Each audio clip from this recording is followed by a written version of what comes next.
My name is Glenn Sedgefield. I'm the VP of DMI, located in Hingham, Massachusetts. We are an IMO specializing in life and annuity products. We provide sales, operations, and marketing / education support. It's much like this webinar today. So what we try to do is bring you educational opportunities and marketing opportunities that are going to make a real difference in your business. But then I'd also like to introduce Mr. Andy Robertson, the founder and is it CEO or president or of the Corporation for Social Security Claiming Strategies. I'm the vice president. Actually, my wife is the founder. I created the software platform. She created the educational platform. I should have known. It's The wife's always first. So can you tell us a little bit about CSSCS, Andy? Yeah, happy to. So we developed the Corporation for Social Security Claiming Strategy shortly after I launched the first iteration of our Social Security optimization software. So long story short, back about 10 years ago, when the whole concept of Social Security maximization really started to take hold across the industry, we were looking for a software solution that we thought would really help us do a better job providing Social Security advice. And frankly, we weren't enthralled with most of what we discovered. Most of what we found, I would describe as tell me when you're going to die calculators. So they looked at Social Security in a vacuum. They didn't look at Social Security as part of the broader retirement income plan. And essentially, it was just a back-end spreadsheet analysis that said, based upon how old you are now, and when you think you're going to die, and if you can't decide, you could fall back on a mortality table, here's when you should take Social Security. So it was exclusively focused on a cash flow from Social Security over this defined period of time. Of course, if one of you died at a different time, it would completely change the recommendation or output. And the reality is, of course, none of us know when that's going to happen. So it was really deficient on a number of fronts. So I decided, how hard can it be to build the Social Security platform we want? You know, we understood the value Social Security could provide. Could we build a platform? And it took me a year and a half with a lot of help, but we got it done. And when I was done, one thing that occurred to me was maybe more valuable than the calculator itself was the knowledge base that I was able to develop when I was building the calculator. So we decided at that point that we would create the Corporation for Social Security Claiming Strategies with the single intent of providing advisors a single one-stop kind of solution that they could turn to for all their training and support needs around Social Security and Social Security advice. So that was the intent of the Corporation for Social Security Claiming Strategies. We've educated thousands of advisors in the last roughly 8 years across the country and really helped them see firsthand and quantitatively how Social Security can really have a profound impact on the outcome on what many would consider otherwise really at-risk retirement income plans. So Social Security represents that last opportunity you have from our perspective as a financial advisor to truly save a retirement income plan. And if you ignore Social Security, you do it at your client's peril and your own peril. There's tremendous value, not only for the client, but for you. But that was the kind of the genesis of the Corporation for Social Security Claiming Strategies. We offer the software, as you know, and we offer the training. And we've had great success training folks that are affiliated with DMI, as you know, thanks to your efforts and Declan's, and we appreciate that. And that's our story. We're looking forward to helping more of the folks that are on here today. Hey, yeah, and we really appreciate the relationship, Andy. And I know there's probably people on this call that appreciate it too, and others, other agents that work with DMI, and also Michael Hayflick, who's here today in the top left corner. And Mike has had great success, so much so that I think within a period of about 6 years, he turned his business around to producing 200 million in AUM. Or 200 million plus. We don't have to get too accurate there on the numbers, but Mike, we really appreciate you being here to talk about, give us that vantage point of, what's it like in the street presenting the Social Security optimization strategy. But if you maybe want to say a few words on maybe what that means to you. Absolutely. Thanks for inviting me, first of all. And anytime Sure. I can join Andy Robertson, it's such a joy for me. No, Andy and I, we spend a lot of time talking about these things, and he'll often say, we start to sound like evangelists because we believe in it so wholeheartedly, and I really do. I just want to preface what I'll say about Social Security optimization and claiming strategies with, I'm a career changer. I right out of college became a systems analyst. After getting an MBA, I went into human resources, trust plans administration, went into small business, and then became a teacher. So there's been about 4 or 5 little mini careers that I've had. So as a 44-year-old guy coming into this industry, I immediately said, how am I going to differentiate myself? What will I do to add value to an organization? And it's about 7 years now to the day that I got the certification, the CSSCS certification. And I briefly was saying to Glenn prior to the going live here, right at that time, there was talk about the 2015 Bipartisan Budget Act, and that was to basically solve a Medicare premium increase problem that was coming. It was going to be a really hefty premium increase for Medicare recipients. And so what they did was they changed some of the more advanced strategy rules. Some people were grandfathered in, some not. And in October of 15, a month after getting certified, I started to see anywhere from 60 to 100 people in conference rooms because everyone was panicking. What turned out to be in 2000, a way to help baby boomers, to give them a fighting chance, right? That was the rhetoric then. In 2015, it changed to, we need to eliminate those manipulative strategies on the 1%ers. So, politics always seems to come into play with a lot of what we do in life. But in 2015, it became really important for someone with a specialization in understanding Social Security claiming strategies. And so it really was interesting timing. I thought that's going to be the way that I differentiate myself. And I become a specialist, not just be a generalist in this industry. And so I've really prided myself on every quarter having more AUM under management. And it's happened for the last, say, 10 plus years now. I'm really not one to keep track of the AUM numbers, fee numbers, commission numbers. But I just always said, I want to always be growing. And that's what I've been able to do using this program.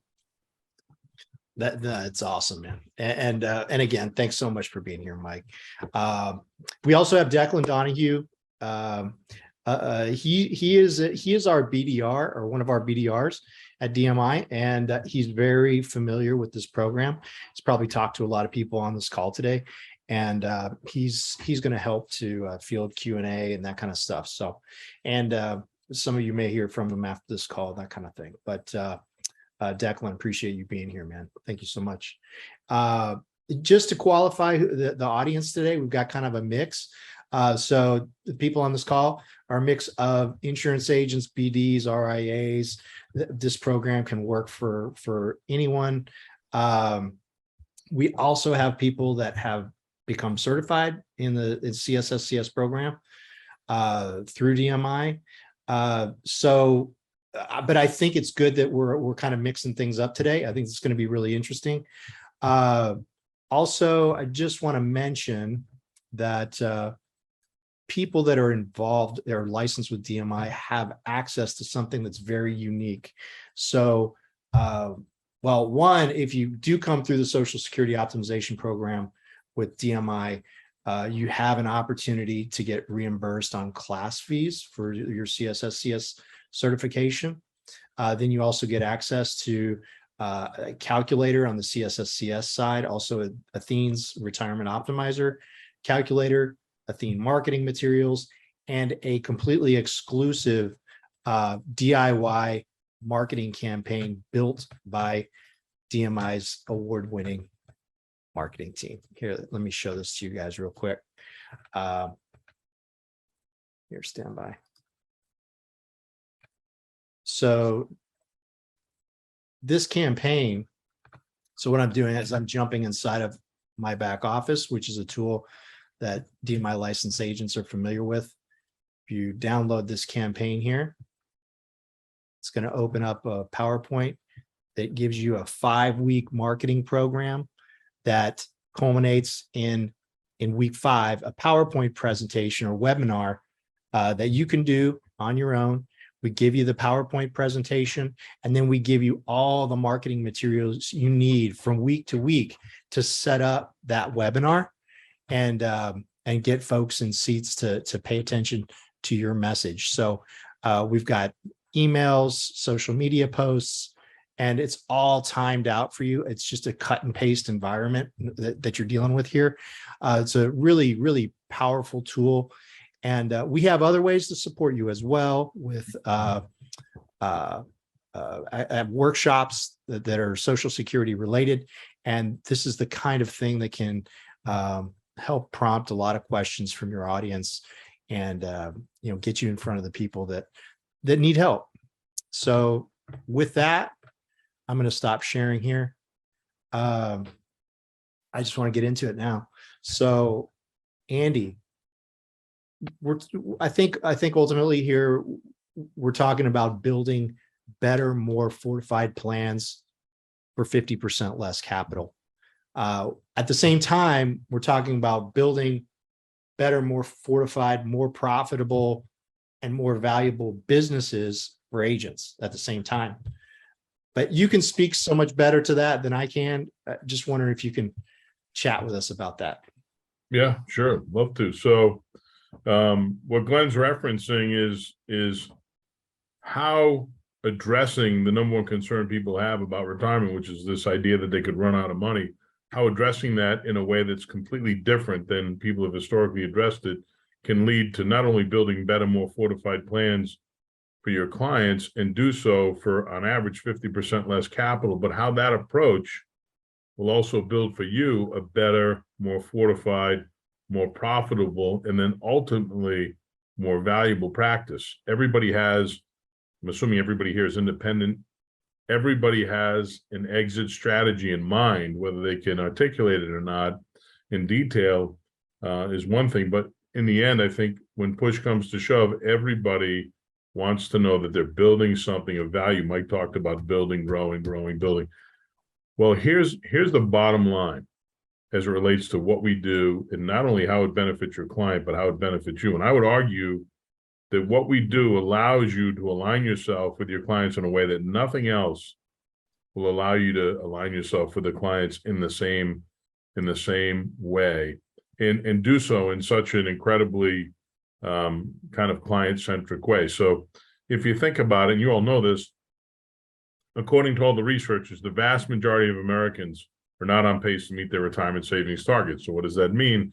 That means we're either going to move forward with plans that are underfunded, or they're going to have to change their expectations, right? They're going to have to delay retirement. They're going to have to save more money. They're going to have to reduce the income expectations that they have in retirement, but something's got to give. And the messaging from the industry has been just that Americans, since the introduction of defined contribution plans, really haven't met the call to save enough money for these plans to be a success, right? And what we do historically as financial advisors is we build strategies of hope, right? It's not our fault that somebody shows up on our doorstep at the age of 65 looking to retire and hasn't saved enough money. So we're relegated to building a strategy of hope. And I kid around and say that strategy of hope consists of a couple of things. The first thing is we hope the market performs differently than it has over the last 22 years. The other hope we have is we hope that they run out of life before they run out of money. And in the end, if neither of those things works out, we hope that we sell our practice before they run out of money. But at the end of the day, we hope that problem that they're trying to avoid never becomes our problem, because we weren't the reason that problem came about in the first place. But the reality is, as you'll see through our process and our tools, Social Security is the one last opportunity you have to save a lot of these allegedly underfunded retirement income plans. So we use a strategy we describe as asset optimization. So think about it this way. And Glenn, tell me if I'm going too far at this point, if you want to save some of this for later. But okay, think about it this way. In 1952, Harry Markowitz introduced modern portfolio theory. Mod portfolio theory is asset allocation for all intents and purposes. Now, in 1952, what did retirement income planning look like? I can promise you the industry didn't look anything like it looks today. They weren't hundreds of thousands of financial advisors providing people with support and advice as it relates to retirement income plans. Retirement income planning, as we know it, wasn't even a thing, right? There were really two pieces to retirement income planning. There was Social Security provided by and administered by the government, and defined benefit plans provided by and administered by employers. The obligation of the employee was just to work till a certain time and then turn it on. Now, in 1978, we first saw the introduction of the 401k plan, or the defined contribution plan. And as we all know, the industry was turned on its head. Maybe not the greatest thing for the consumer, but certainly for those of us in the industry, it may be the single greatest thing that ever happened, because the industry as it looks today, as compared to what it looked like in 1978, is entirely different. And the vast majority of the assets we chase and manage are retirement assets that get rolled out of defined contribution plans. So it's an incredible opportunity for the industry, and the industry's responded in terms of numbers, but I don't believe we've responded in terms of process and in terms of planning, because unless Harry Markowitz had a crystal ball, there's no way he could have possibly thought that modern portfolio theory or asset allocation was something he was going to need 70 years later to deliver retirement income plans. Modern portfolio theory or asset allocation was not designed, was not intended to be an income producing retirement or income producing financial planning process, right? It was for growth, to minimize the downside essentially through diversification and maximize the upside without all of that embedded risk. Here we are today, 7 years later, the first generation retiring in mass, widely responsible for funding the bulk of their retirement. We're still delivering the income plan using a growth investment strategy, asset allocation. So what's come about from that? The exact results I talked about earlier, that the vast majority of Americans are considered crummy savers. But the reality is, it's not in many cases that they're not really good at saving. It's that we haven't really evolved as an industry. All of these research projects assume Social Security and people take Social Security benefits early. They don't even consider the implications of waiting. That's what we do with the Social Security optimization process. We arm you with the knowledge and the tools that you need to help people understand that taking benefits at different times can have a profound impact on whether or not your plan succeeds or fails. And what we do is we move away from asset allocation as the foundational financial planning process to deliver income and move to what we call asset optimization. And through the process of asset optimization, we're able to deliver better, more fortified plans for on average 50% less capital. And the implications of that for the client are a comfortable and secure retirement with the knowledge that X amount of your capital is now available for you to spend any way you like. So they go from underfunded to overfunded, where their plan is fully funded, and any excess capital that results from the work we do, they can use to improve their own lives, their families' lives, their grandkids' lives. It brings back that American dream of leaving the next generation better off than you were left off. And all of that has been lost over the last 30 years as we've transitioned from defined benefit plans to defined contribution plans, simply because we haven't evolved as an industry. Asset optimization is that evolution that we need to do a better job for the people that we work with and deliver what they need within the confines of what they've been able to create through their work in saving and building wealth. Now, Mike can speak to this even more poignantly in that he does this all day, every day.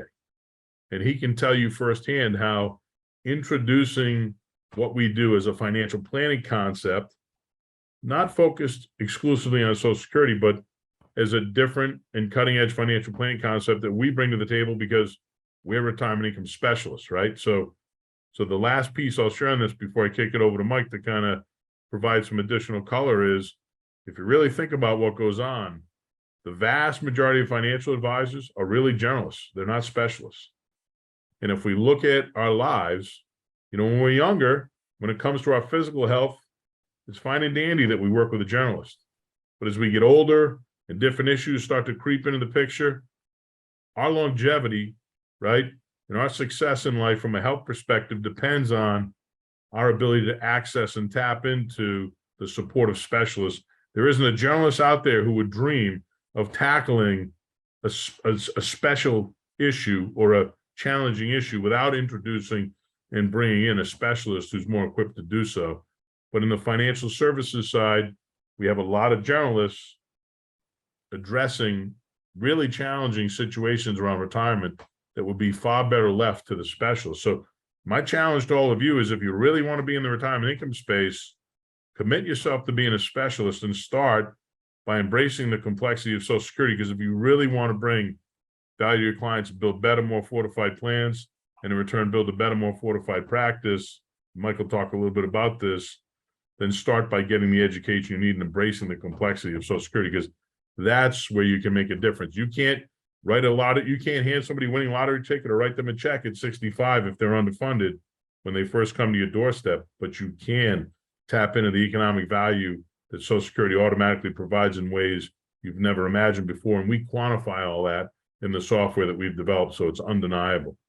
Mike, maybe you could just talk a little bit about, how you utilize everything to kind of deliver this compelling message and get the results you've had. Yeah, this essentially is, and I'm going to say it very carefully, we don't ever know what the markets will do tomorrow. We don't know what the Federal will do on interest rates to combat inflation. We could have the best team of chartered financial analysts assembled on the planet and still not know that China was going to go and take over Taiwan and really cause a mess in our, tech industry, or that, going back in time, Russia was going to walk over those Ukrainian borders. Like, we don't know what will happen, but this SSO process and the software, it literally does have a crystal ball effect for people. So what better thing to say to folks that I see at retirement, to say, we know exactly how we could deploy your assets to increase the probabilities of your success. And we think it's highly, highly probable they'll have fully funded or overfunded plans. But if you can do that right at the gate of the starting gate of retirement, I mean, that's far different than almost every other advisor out there who only has like a little mild interest in Social Security. And what I mean by that is people who are interested in it are interested to talk to their clients, to remain friends with them. So when they start talking about, hey, Joe, it sounds like the fund is going to go broke and I might get reduced on my payments someday. What do you think? And the advisor that doesn't know anything about this is going to try to remain friendly with their client. They're going to say, well, you know what? I don't know. Maybe. What do you think, Joe and Mary? And that's not serving them. In fact, that's neglectful of something that's so profoundly important in retirement. So if you're going to do this, I think Andy and I, we talk to a lot of people and say, you really want to make sure you embrace the complexity, really become a specialist, know these things, the facts and the figures and the strategies inside and out. And that will truly differentiate you with the people that you're sitting in front of. So we can really figure out right at the onset of retirement how to deploy assets. Once you see this, you cannot unsee it. So you can't see this and then say, oh, come on, it's just a gimmick. Oh, it's just a marketing scheme. No, it isn't. This is the blueprint or roadmap, if you will, for how they could best deploy every dollar of their wealth for income and then have excess capital for either discretionary use, or maybe you've even resurrected the notion of legacy with the folks you're going to work with. A lot of people think they're just going to run out of money no matter what, or our kids are even more successful than us. We don't care if we leave anything behind. Well, I say to people, I don't know if you'll be able to leave anything behind, but I'm going to plan that you need a 30-year retirement to be covered, because my goodness, they can give me new knees and new hips and new valves, and they can do all sorts of things to keep me alive. They're going to likely do the same thing for you, especially if you've already reached age 65. So I just think, Glenn and everyone listening, this is definitely something you should pursue to at least see if you are a good match for the program, and then a good match to then convey it to prospective clients or even the existing clients you have. Do you see a contrast, Mike, between taking your approach and others that take the asset optimization approach, particularly like when we're hit with this challenging economic time? Can you speak to that a little bit? Absolutely. There's never been a better time since I've been doing this to argue that you need to secure income when you have market volatility as we do, interest rate volatility as we do, unknown tax rates into the future, especially with the mountain of national debt that our federal government has taken on. And then if you exponentially want to make it even worse or harder, what if you live a long life? What if you do live through another 2000, 2008, 2020 market? I mean, the resistance that we might get is only because of what the media or others have told the people sitting in front of you. If you can have a mastery of this and impress upon them with a passion and with the knowledge that you've got to forget all of the things you've heard. I'm showing you the solution.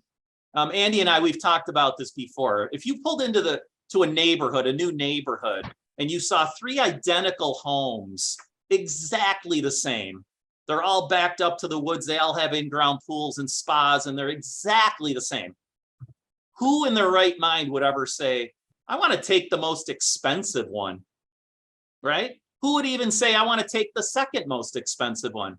If they're identical homes, wouldn't you want to take the one that is using the least amount of your wealth to buy it? That's what these plans will indicate. They'll show people the precise dollar amount needed for income, and then how much extra is there for as excess capital. There's no disputing it. And again, I can't say it enough. Nobody has seen the things we see with the software, and nobody sees how profoundly different. Now, I'd say this: some people are intimidated by engineers and the CPAs and the mathematicians. I love those people. I love them because they get it. They see the value, they see the facts and the data that's been used, and they understand the science that's been used. It's the people like that that I just am so thrilled to present these options to. Okay, Well, let me go ahead, jump Andy. in here, Glenn, for a second, because I think the other thing you're driving at, Mike, you and I have talked about this, and recently here with everything that's going on, is not only you're passionate obviously about what you do and has had a tremendous impact on your business and the people you work with meaning your clients, but your peers who've kind of resisted embracing the complexity and really making themselves specialists.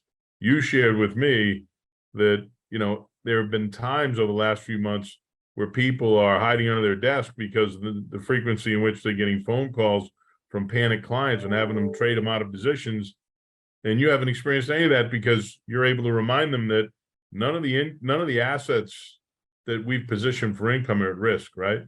It's only the money that we don't need for income that we can use for other things, and we can wait it out. That's the thing you can't do, right? If you have to commit 100% of the capital to the income plan because I'm using an asset allocation approach, and asset allocation approaches require you to pad the plan to offset and manage against the inevitable dollar cost ravaging that happens when you have a market like this. You don't have to do that with an asset optimization strategy. And the fact that you don't have to pad the portfolio is what creates the excess capital that you can now invest differently. So Mike has just kind of, laughed at me and said, I'm walking through the office now whistling Dixie, while some of these guys are on suicide watch because their phones are ringing off the hook. And I think that's an overlooked element. So not only, again, does it make you more successful because you build better, more fortified plans, and it makes you more successful because you now have a better, more fortified practice, but you also have a much more manageable practice as well, because as you and I both know, when it comes to managing money, I've never met a financial advisor who would suggest they prefer managing money for income over growth, right? Growth is easy. It's income that's hard. And when we're delivering the income through the plan in a way that's guaranteed, tax efficient and inflation adjusted, we're doing it for pennies on the dollar, all that money that you're now able to position for long-term growth can ride the wave, and you don't have to worry about selling them out at that time. So I probably did the talking for you, but I know that was one thing that Glenn and I were talking about, and he wanted me to make sure we shared with the group, and hopefully that resonates. But that's the biggest thing I would say is your practice becomes a lot more maintenance free when you're not putting yourself in a position where everything is dependent on being lucky. I think you're spot on, Andy, and I would totally agree with you. Our portfolio managers would absolutely love to manage for growth. It is nearly impossible to generate an appropriate amount of income for people if you're just depending on bank accounts or bond heavy portfolios. I just can't even stress it enough. The people that retire without any guidance, they think they have to become very conservative investors because who knows, they might run out of money. They have to be protective. What I've found is if we've secured the income plan with high levels of probability of success, they can now be opportunistic in these markets. Right. In markets where the Dow all the way to the NASDAQ are down anywhere from 15 to 25%, they can call me and say, hey, these are pretty good prices, right? You've always stressed about buying low, right, and selling high. Is this a good time to get a little more opportunistic in this market? So those are the conversations, not the panic of, are we gonna have to change our lifestyle? Are we gonna have to cancel our family trip to Florida this year? I get none of that because we've already set aside not only the money to fill the income gap, but also to bridge the time before both people, let's say in a married situation, bridge that time period for when the second person will claim Social Security benefits. They've already got it. Now, I'm not going to say that they're not interested or even a little bit anxious about what they read or see, but it is not by any means panic. More so, it's, hey, how do we take advantage of this? Hey, so Mike and Andy, we've got a few questions already, and I was going to ask Declan to maybe jump in and answer some or help field those questions. But so I want to go maybe a little more strategic now. It's been great so far. But yeah, Glenn, I see Declan, we have a pretty specific question about a client. Maybe Michael or Andy might want to dive into. Yeah, that'd be interesting. Yeah, I'm looking at it now. So I believe I'm seeing this clearly. The first question is about if a client delays till 70 and passes prior to their spouse, does the spouse have the ability to take that age 70 benefit as a survivor benefit, even if they're age 62? I think that's really the question. And the answer is yes. So the surviving spouse gets to keep the greater of the two benefits. So if you're 70 and you haven't collected benefits, the monthly benefit rate that would pass on as what they call the WIB would be the age 70 monthly benefit rate. So they get to keep the greater of their benefit or your benefit, whichever is higher. So I think that covers that. There's a question about Securities America. Maybe Glenn and Declan can speak to that. Let me just see if there's anything else here. Yeah, that by the way, that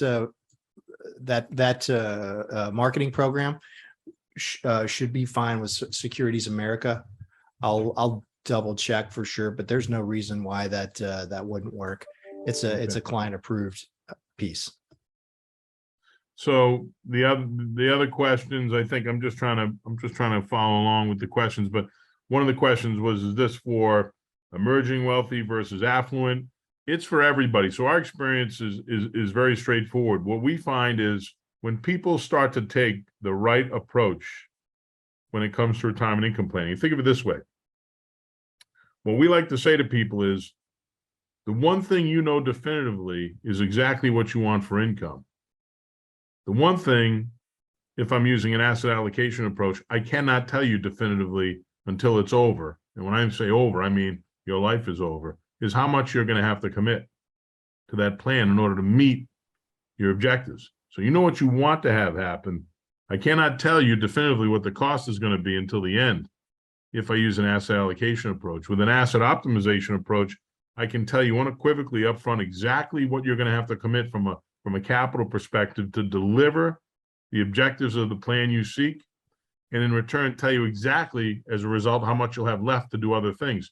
So my experience has been that it applies to everybody. And in fact, some of the more affluent people happen to find it a little bit more compelling, a little bit more easy, because they understand the concepts. They have a tendency to be a little more sophisticated, and they have a tendency to be able to follow along with the concepts that much more quickly. So there is no break point. I'll say this to you: if someone has no money, there isn't much we can do for them. So that's certainly true. So there is a downside, where we have to have a cutoff. I mean, if people don't have any capital, it's very difficult for us to help them meet their objectives. I think, their situation is pretty straightforward. But if they have meaningful capital, I would tell you mass affluent all the way through high net worth, they're all excellent candidates for what we do. And all of them respond very favorably, because what we do is totally quantitative. So there is nothing left of the imagination. There's no assumptions, nothing. None of the outputs are predicated on if this, then this. It's all just math. This is in response to your question. It's the same person asking all the questions, but this is a commercial, essentially about our program. If you're interested in learning more, Declan will be following up with you, and he can fill you in on how you can get more information, how you get access to it. I was thinking, Andy, one thing I was thinking about, though, is that we do want to talk about the ARO a little bit and how that impacts the asset optimization strategy. I wonder, not to put you on the spot, if there's any way to show just a little bit of that. What do you think? Yeah, I mean, I think, well, I'm going to just, so we have an ongoing kind of dialogue here. Do I think that this strategy makes sense, even if, or is going to be impactful, even if they have a small amount of Social Security in relation to the overall income? And the answer is absolutely, because we're talking about an overall process. So the one thing I would say to you is, the reason we speak about asset optimization is that Social Security optimization is a part of the asset optimization planning process that we've developed. So Social Security is a small part. It's probably self-evident that if we have two spouses who both have excellent Social Security benefits, then there's some additional value that we can get there. Tax efficiency comes to mind, survivor benefits come to mind, versus if we have one spouse. But in every instance, and you'll see for yourself, we can show quantitatively the implications to the capital requirement of taking benefits at different times. So in every instance, it's meaningful. They may not agree, and they may go back to doing what they were planning on doing before they met you. But my experience has been that when you show someone something unique like this, they view you entirely differently than they view everyone else. And I think that's, at the end of the day, the real value to the folks that ultimately embrace it. So, Glenn, I'm sorry, you were saying about ARO. Say that one more time. Well, you know what? Here's a thought. We could either show people a little bit about the ARO, just give them a little taste of the ARO, or you remember the spreadsheet we were looking at yesterday? Yeah, I think that would be tough right now. How much time do we have? Yeah, it might be going a little too deep. So maybe we don't take that deep a dive. But I would say this, though. I think, kind of bring this back around full circle for the group. If what you've heard today is intriguing and you want to learn more, I think we should have, if there's enough people that are interested, we should have a follow-up where we can do, a demo. I always focus on the case study. So I think a great follow-up to everybody would be to have Declan send out the case study that kind of walks them through the numbers. And then let's get back together and show a couple of case studies. So I have that case study that's in the piece that Declan can send out, but then I've also got a great case study of an individual who's a high net worth person who's looking for X amount of income. It would really be a great example to show the group. And John, who's asked the bulk of the questions, I think would appreciate seeing that, because I think it would be providing him a little insight into exactly what he's wondering, which is, how does this impact somebody like him? Yeah. No, we're happy to help anybody on this call. So I think we can do that.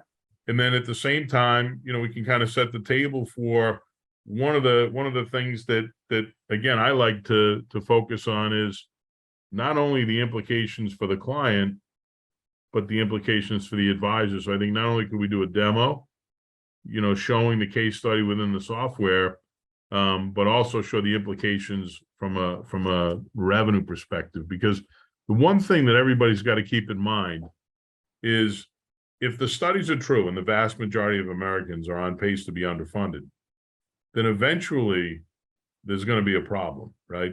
And the problem is going to be that the financial advisor who's managing retirement income plans, that because of the process that they employ are by definition underfunded, those plans are going to evaporate. Those assets that they manage are going to start to evaporate.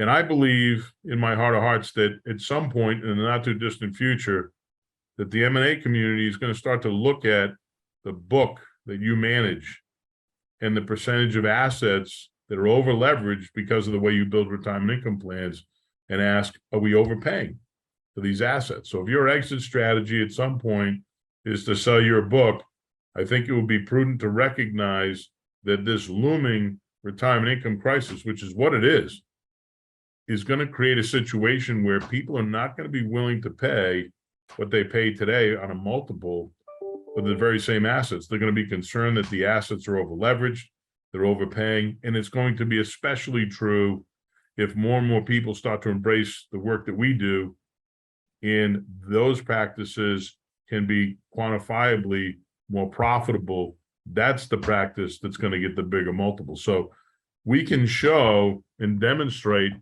in that spreadsheet that I built, Glenn, what the implications from a revenue perspective are today, tomorrow, next month, next week, next year, which I think for the advisor who, is like Mike, who's 15 years away from transitioning out. I don't want to date you here, Mike, but he's going to have a very different thought process around this than the advisor who's really looking to probably, hang up the stuff before you know it. So I think all of that is critical, but at the end of the day, it all comes down to whether or not it's the right fit. And I would say if you're a financial advisor who is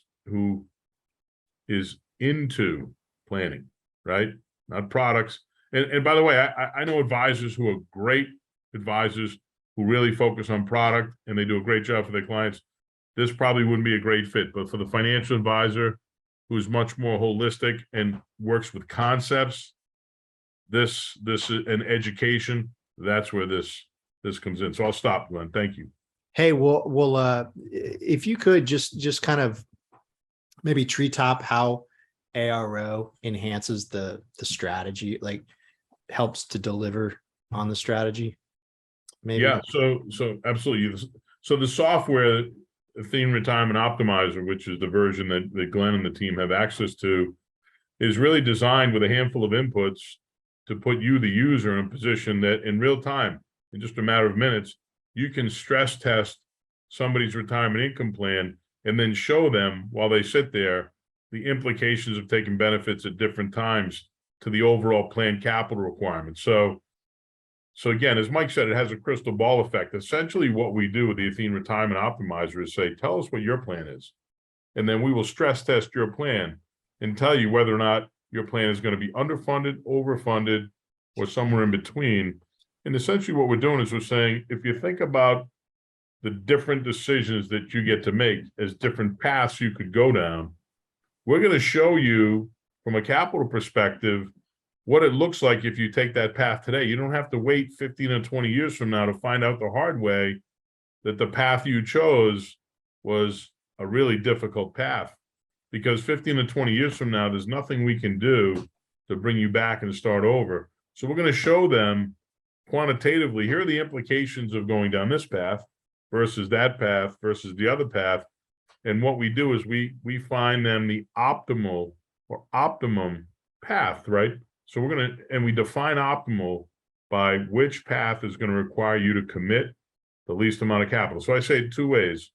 It's going to require you to accumulate the least amount of capital or commit as little capital, as little of the capital that you've accumulated as possible, right? So for somebody who's behind the curve, maybe all of a sudden a comfortable retirement is more attainable because of the process. But somebody who's a really good saver, we're going to open their eyes to the fact that you could commit 50% of what you've accumulated and get the very result you're looking for. And we can tell you that unequivocally today. So the beauty of the software is it allows you to put on display in real time, here's what your plan looks like. And we call it a stress test. And for many people, you know, it's a little bit of a surprise, but not shocking, because I think at the end of the day, most know maybe if I go down the path I'm thinking about going down, it's going to rely on a lot of luck.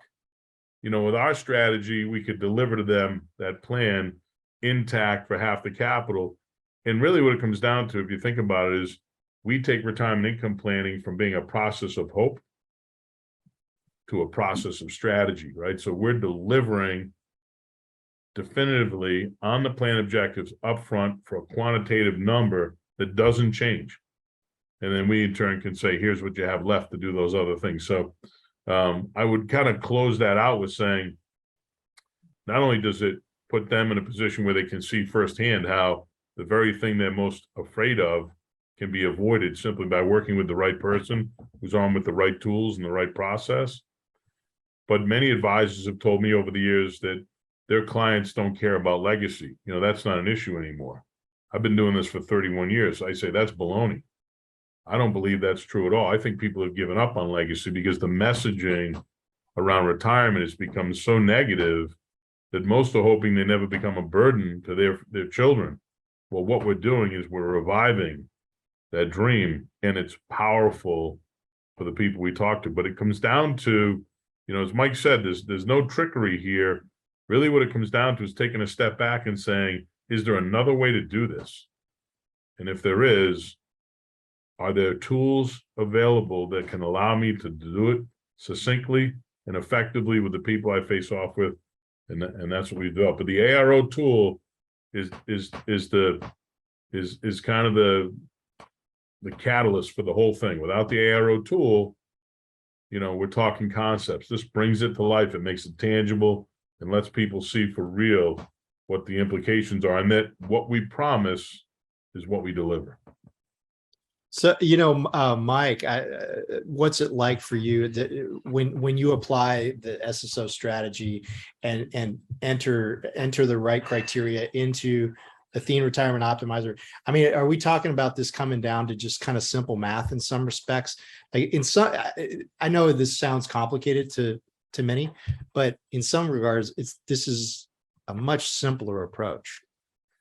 Yeah, and I have a case pulled up. I worked on this case the last couple days. I'll just give you the real quick synopsis of it.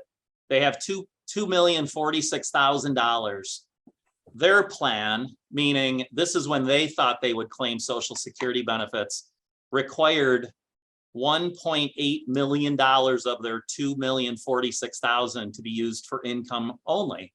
So that means they only had about $270,000 of excess capital. And I say, that's positive news. We're going to have, you have even a little more than you need to meet this goal.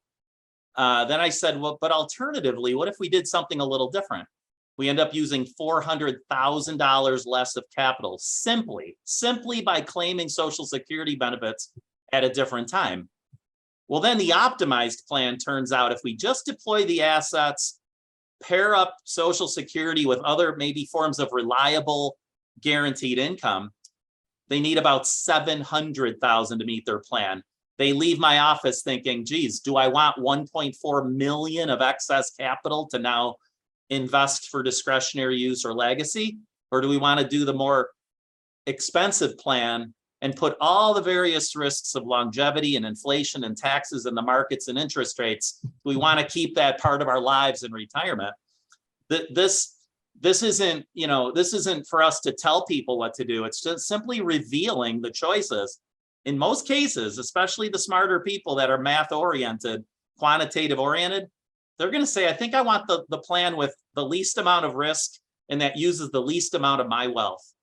And it can be that simple. I think it, you know, again, as Andy said, the numbers don't lie. If they want to dispute any research or evidence or data, that we can do that. But given what we've seen since 2000, and given the monumental amount of market volatility and the unpredictable markets, and now interest rates being volatile, this planning software can be a game changer. It can absolutely be a game changer.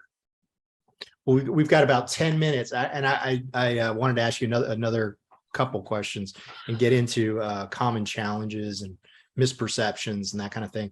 But what's the demographic, the age range you think that is good for this program Wow. for clients? We market to anyone from 60 to 65. If you're like my wife and you like to learn about things far in advance, you might get some 58, 59, maybe 60-year-olds.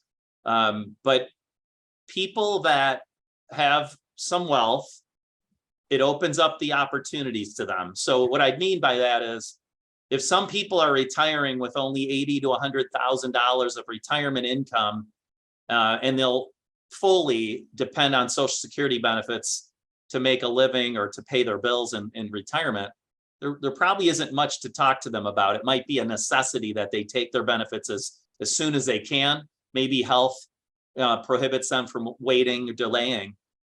So people that, I think the real sweet spot seems to be, like, say, $500,000 to 1.5 million, working family, a couple of hardworking people, not mountains of money, but a lot. And what better demographic if you're a financial advisor than the people ready to retire versus the people who just got their first job and you're trying to have them open Roth IRAs with you. I mean, this is a fabulous demographic. Baby boomers are very much sort of, they're thoughtful people, they're analytical people, they've experienced the changeover, as Andy said, from defined benefits to defined contribution plans. They've experienced the 3 massive corrections in our markets. These are the people you'd want to work with because they get it, they're concerned, they're ready to retire, and especially going through the last several years, as we all have, many of the professions of people I work with, they want to retire soon, not later. Well, so Andy or Mike, let's discuss some of the common challenges with building retirement income plans like this. Let me offer this, Glenn, because I think one of the things that you and I talked about is something that Mike and I, kind of discovered a few years ago. So, as Mike has said, we kind of find ourselves being evangelists. We're so passionate about what we've developed here that we tell everybody about it, and we believe everyone, of course, should do what we recommend.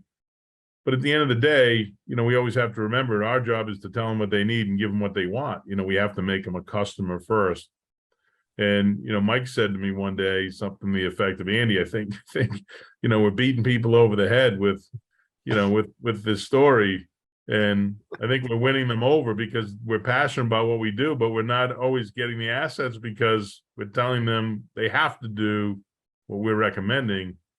And it was a great point. And I think, from that point forward, the amount of success that Mike, certainly you had when you started just making them a client, because if you're talking to people who are 60 to 65, in a lot of instances, they're not even going to pull the trigger for a couple of years anyway. So I think the way, Mike and certainly some of the other folks I work with have overcome that objection is when somebody says, I want, they say, okay.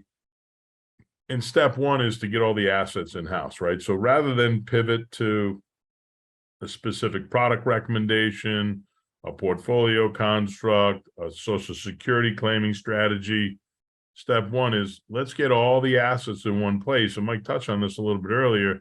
And then once they're all here, then we can go into detail about exactly how we're going to deploy those assets so the plan ends up being as successful as we've designed. So I would say there's a couple of challenges.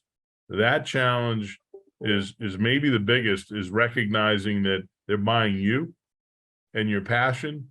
And sometimes it's you and your passion that they're really buying even more than you, your passion, and your passion for the process. So make them a client first. And if you do that, a year from now, you do that, everything you said was going to happen, happened. You now have that relationship that you didn't have before. Now, during your annual review, you can talk about, let's revisit again the optimal strategy versus, your chosen strategy. and you can move them. And I know Mike has moved them in a better direction. At the end of the day, our job again is to make sure that we do the best we can for them.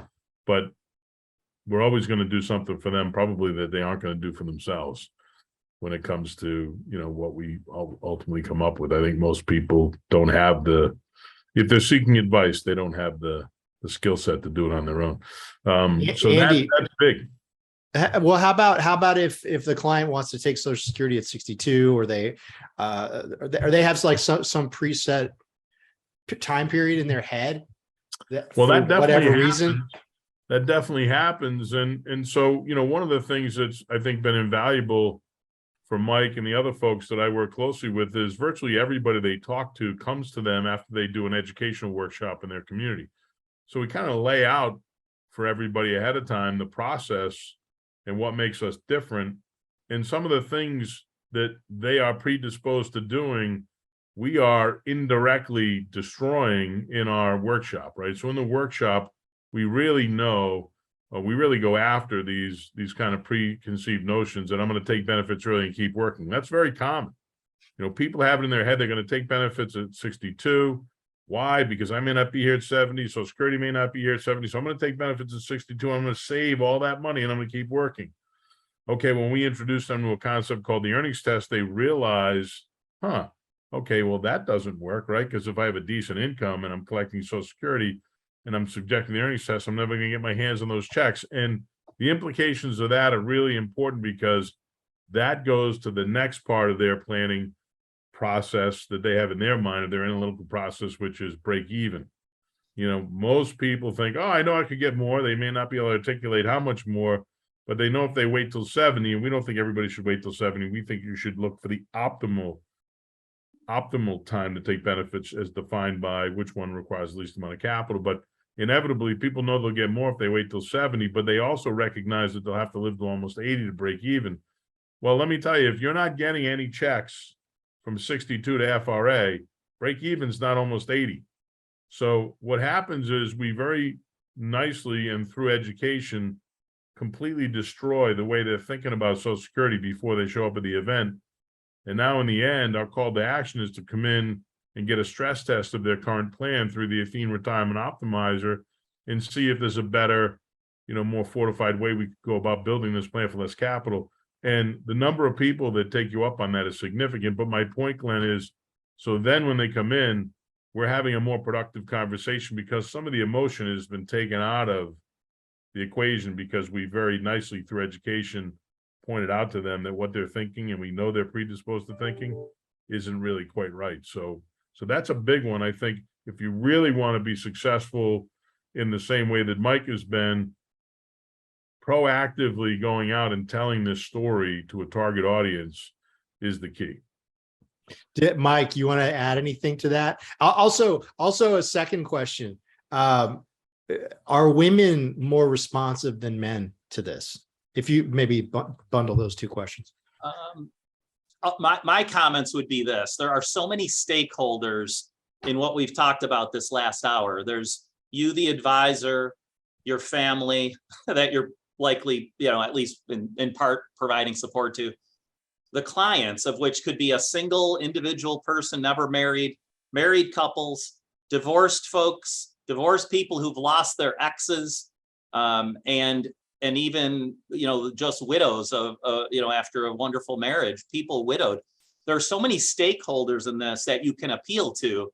And this is such a differentiator and so necessary for all the various stakeholders that, it can truly be a win in every respect. And if you can win over people because of the process you've created, not just because you might be likable, that's a far, far sturdier relationship and a more long-term relationship that you'll build.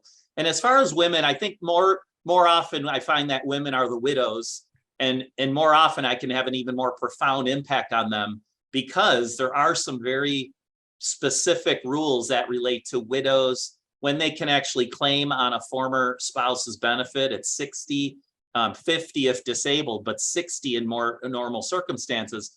There's a lot of things that we can talk about. And the last thing I'd say is the workshops we do, and then the initial consultations is just the beginning. Showing them your expertise in this very, very important financial matter, it just opens the door then to further investments, to doing Roth conversions, to avoiding that big tax time bomb that they might have when they each respectively turn 72, you know, in a married couple situation. There's so many pivots that we do, but essentially the first thing they want to know is, how can I retire without going broke? And how do we deploy the capital in the most optimal way? And that's what we can help them do.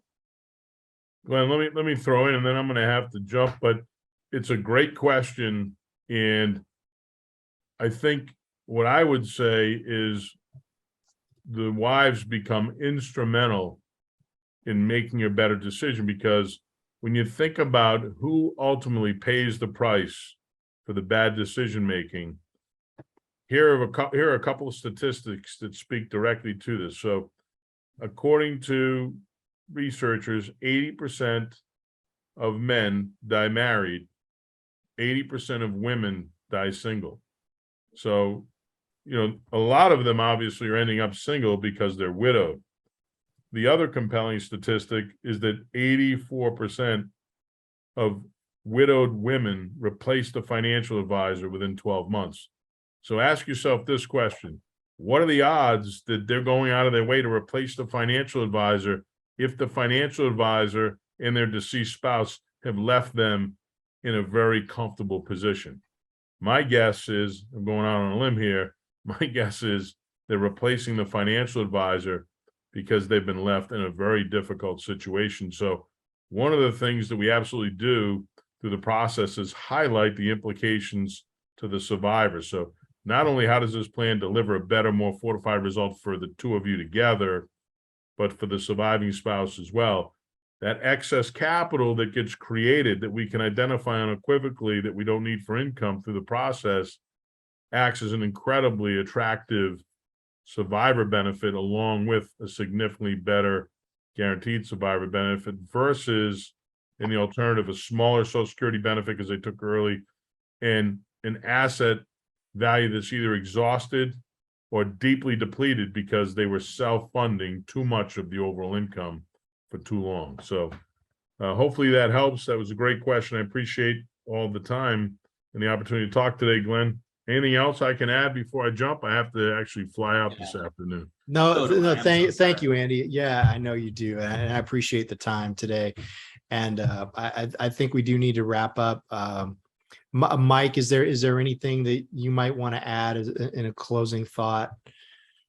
I'd be happy to talk to anyone on this call, this Zoom, and go more specific into cases. The more sort of tactical way we do this, you know, what does a first appointment look like? What do you do between appointments? What's a closing appointment? Hopefully a closing appointment going to look like, and that type of thing. So just got to contact me, and maybe you can do that through Glenn. No, thank you very much. That's a kind offer.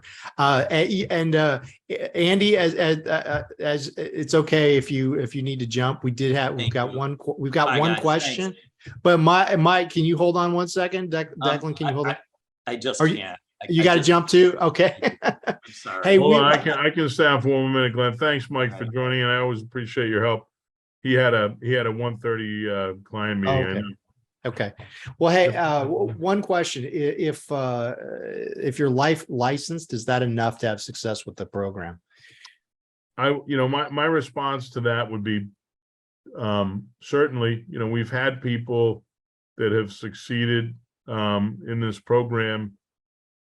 In my experience, if they're life only, I will say the demographic that we are targeting is really, by and large, looking for a full service relationship.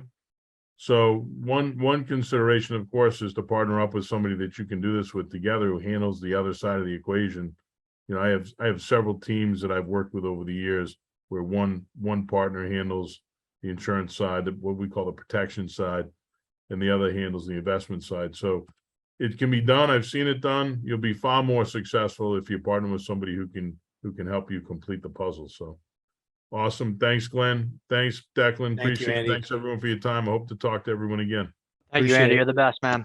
Have a great day. Hey, You too, Bill. yeah, Take thank you, care. sir. Hey, and just one last note from me for everybody on the call. I will follow up with an email that includes a recording of Athene Retirement Optimizer training. And, I'll probably include a recording of this call as well. But in the meantime, you know what, if you want to get in touch with Declan or myself or anybody else at DMI, let me just share the screen with you guys real quick. You know what, Declan, I don't have your direct line on here, but this is our number. Just ask for Declan Donahue. And then if you want to get some reference material on Social Security topics, go to and other topics as well, go to dmiuniversity.com. But I would just say, if you'd like all this stuff that we've talked about, it really only requires that you're licensed with DMI. So get started today if you haven't already. But we really appreciate the time, and reach out to us with anything. We're really, really happy to help with any of your needs. So thanks for attending. Declan, thanks for being here. Really appreciate the help. And you guys all have a really nice day. Thanks, Glenn.